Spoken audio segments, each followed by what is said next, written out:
Assalamualaikum warahmatullahi wabarakatuh. Shalom, Om Swastiastu, Namo Buddhaya, Om Santi Santi Om. Selamat pagi, siang, atau malam dimanapun Bapak dan Ibu berada. Semoga Bapak dan Ibu berada dalam keadaan yang sehat.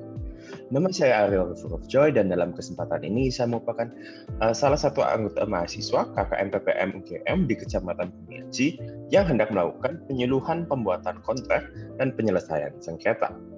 Penyuluhan ini diantara lain ditujukan agar Bapak dan Ibu sekalian dapat memahami terkait pembuatan kontrak dengan cara yang baik dan benar. Oleh karena itu, tanpa berlama-lama, mari kita mulai. Pertama, apa itu kontrak? Mungkin Bapak dan Ibu pernah mendengar kata perjanjian atau bahkan pernah mendengar kata kontrak. Pada dasarnya, keduanya di hukum Indonesia tidak terlalu dibedakan. Namun, kontrak dalam hal ini mengacu pada perjanjian dalam konteks transaksi bisnis.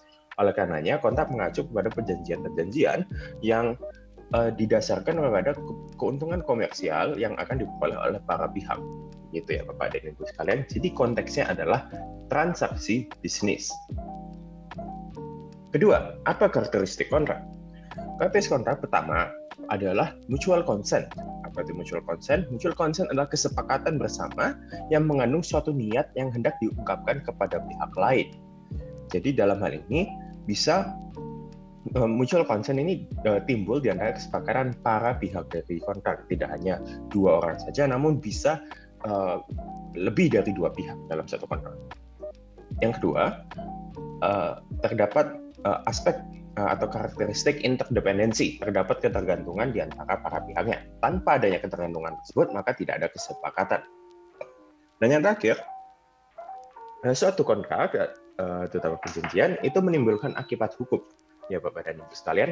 Jadi, perbedaan antara perlu dibedakan antara perjanjian dengan janji, di mana perjanjian sudah pasti menimbulkan akibat hukum, namun janji itu belum tentu, atau bahkan bisa saja tidak menimbulkan perjanjian hukum. Akibat hukum. Berikutnya, tahapan pembuatan kontrak. Tahapan pembuatan kontrak dapat dibagi menjadi 3. Pertama, ada tahap prakontraktual. Kedua, tahapan kontraktual. Dan ketiga, tahapan post-kontraktual atau setelah kontraknya terjadi. Dalam hal ini, pertama, untuk prakontraktual seperti namanya, sebelum kontrak ini ada, maka ada negosiasi maupun tawar-menawar. Yang kedua, tahapan kontraktual. Tahapan kontraktual ini mengacu pada tahapan peresmian kontrak yang ditandai dengan penandatanganan kontrak maupun pelaksanaan hak serta kewajiban dari para pihak. Dan yang terakhir, post-kontraktual, seperti namanya, maka dalam tahap ini para pihak sudah menyelesaikan hak dan kewajiban sebagaimana termaktub dalam kontrak tersebut.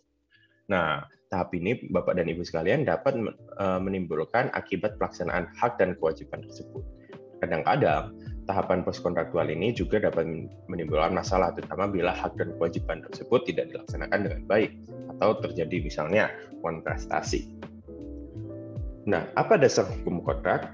Salah satunya adalah kita Undang-Undang Hukum Perdata tentunya, terutama yang salah satu yang paling penting adalah pasal 1320 Kitab Undang-Undang Hukum Perdata atau KUHP. Pasal 1320 dari KUHP ini sering dikenal sebagai syarat sahnya perjanjian. Terdapat setidaknya 4 unsur yang dapat dibagi menjadi 2, syarat subjektif maupun syarat objektif. Jadi syarat subjektif dibagi menjadi 2, yakni konsensual atau adanya kesepakatan dan kecakapan. Jadi kecakapan ini apakah pihak-pihak dalam kontrak tersebut sudah dewasa maupun tidak dalam pengampuan, begitu ya Bapak Ibu sekalian. Sementara syarat objektif ini terhadap suatu hal tertentu dan suatu kausa yang halal. Suatu kausa yang halal dalam hal ini Bapak dan Ibu sekalian adalah syarat bahwa kontrak tersebut tidak boleh bertentangan dengan peraturan perundang-undangan. Contohnya, peraturan perundang-undangan, terutama Undang-Undang Narkotika, melarang jenis-jenis narkotika tertentu untuk digunakan. Maka bila terdapat perjanjian terkait jual beli narkotika, maka dalam hal ini dia melanggar syarat objektif. Lalu apa akibatnya bila syarat-syarat ini tidak dipenuhi? Untuk syarat subjektif ya Bapak Ibu sekalian, maka kontrak tersebut dapat dibatalkan, yang berarti dia berlaku selama para pihaknya dalam hal ini tidak meminta pembatalan atas kontrak tersebut. Bedanya, syarat terhadap pelanggaran akan syarat objektif seperti yang tadi saya contohkan, dalam hal tersebut maka kontrak tersebut batal demi hukum. Artinya kontrak tersebut dari awal mulanya dianggap sudah tidak berlaku sama sekali, tidak terjadi kontrak ya Bapak Ibu sekalian. Lalu apa saja pihak dalam perjanjian? Pertama, ada orang, manusia, atau individu. Dalam hal ini juga disebut atau dikenal sebagai naturlig person.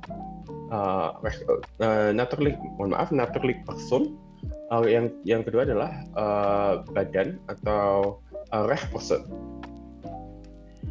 Jadi perbedaannya adalah kalau misalnya naturally person, maka dia adalah orang, manusia, individu, ya seperti orang yang kita kenal, maupun kalau dalam konteks badan, maka dia merupakan badan hukum. Bagaimana dengan firma? Dia merupakan badan usaha, namun dia bukan badan hukum. Maka dalam hal itu tanggung jawab atas kontrak-kontrak yang terjadi itu adalah atas nama orang tersebut.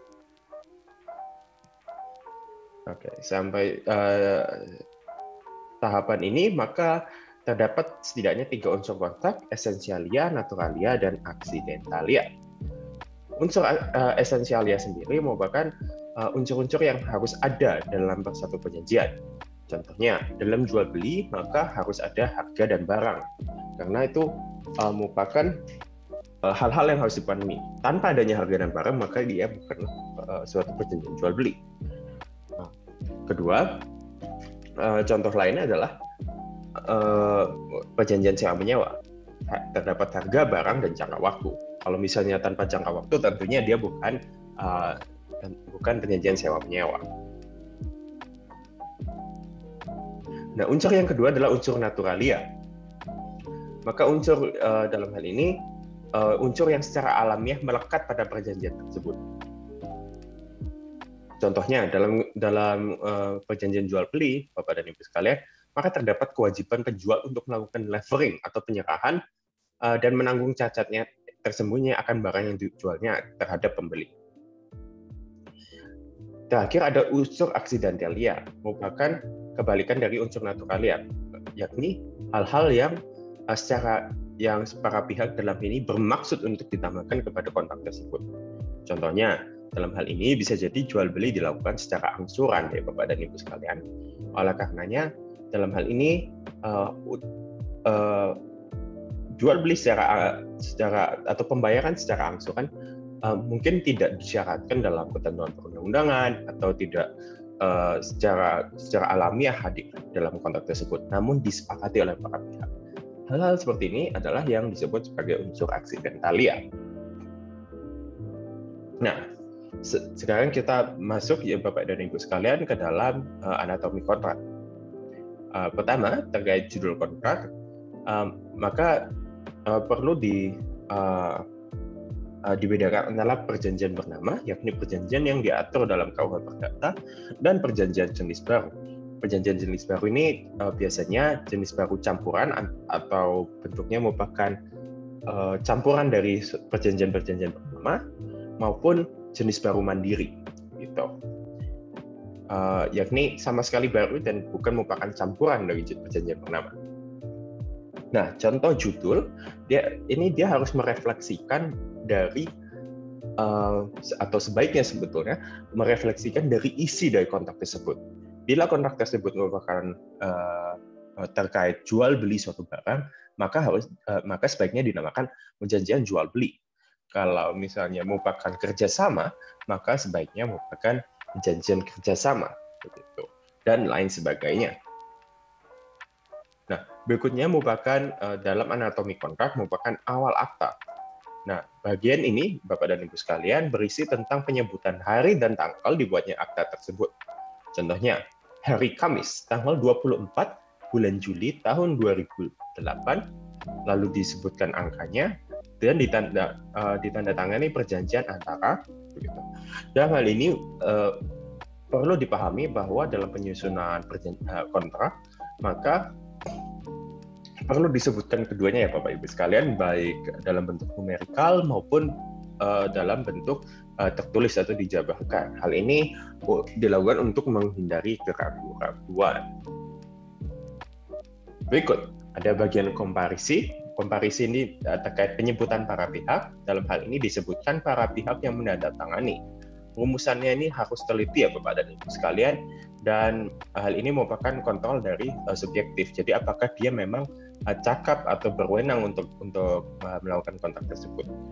Dan dalam hal ini para pihak tidak cukup hanya disebutkan, namun juga harus disebutkan terkait detail-detail dari kontrak tersebut.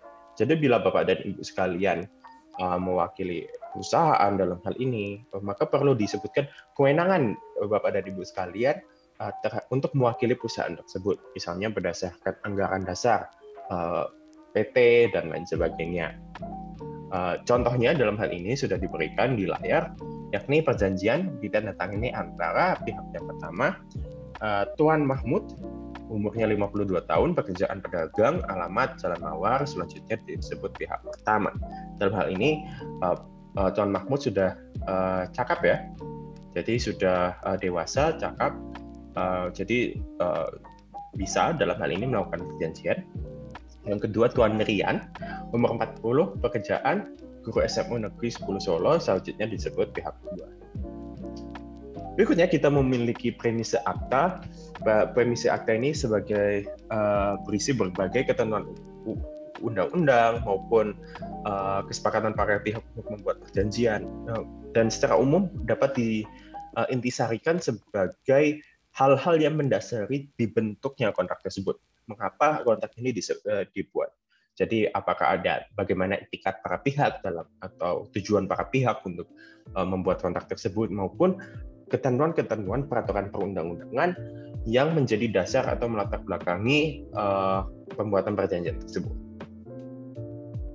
Berikutnya, terdapat isi dari akta tersebut. Dalam hal ini disebutkan kewajiban para pihak, harga, pengiriman, wan prestasi, keadaan kahar, maupun penyelesaian sengketa yang ada di kontrak tersebut. Jadi dalam hal ini ketentuan-ketentuan atau norma-norma yang hendak dimasukkan oleh para pihak dalam kontrak masuk ke dalam bagian isi. Nah, dalam hal ini hal-hal yang perlu diatur oleh para pihak untuk melindungi kepentingan para pihak ini harus ada. Nah, penyelesaian sengketa dalam hal ini, Bapak dan Ibu sekalian, dapat melalui musyawarah mufakat, mediasi, litigasi, maupun APS.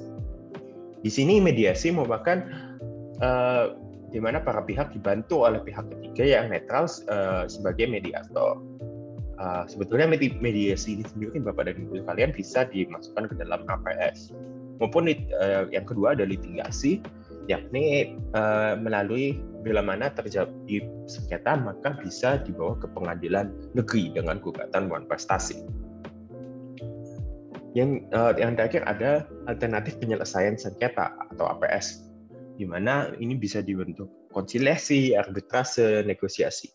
Jadi dalam kontrak sebaiknya Bapak dan Ibu sekalian mencantumkan bila terdapat sengketa, wan prestasi, dan lain sebagainya, maka Bapak dan Ibu sekalian memilih metode penyelesaian sengketa yang mana. Begitu. Terakhir ada akhir akta. Dalam hal ini, akhir akta menyebutkan tujuan dibuatnya akta memenuhi ketentuan Undang-Undang Nomor 13 Tahun 1985 tentang pihak materai. Dan contohnya dalam hal ini, demikianlah segala bukti yang sah akta perjanjian ini dibuat dan ditandatangani pada hari, tanggal, bulan, dan tahun yang telah disebutkan pada awal akta oleh para pihak saksi. Dan tentunya di akhir, Bapak dan Ibu sekalian, jangan lupa untuk membubuhi tanda tangan para pihak, sehingga dalam hal ini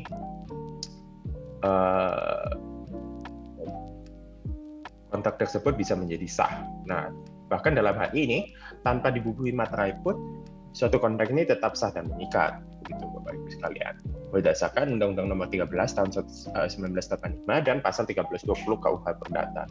Dalam hal ini justru bea materai ini sebagai biaya administrasi sebetulnya untuk bagaimana dia menjadi alat bukti, begitu Bapak dan Ibu sekalian.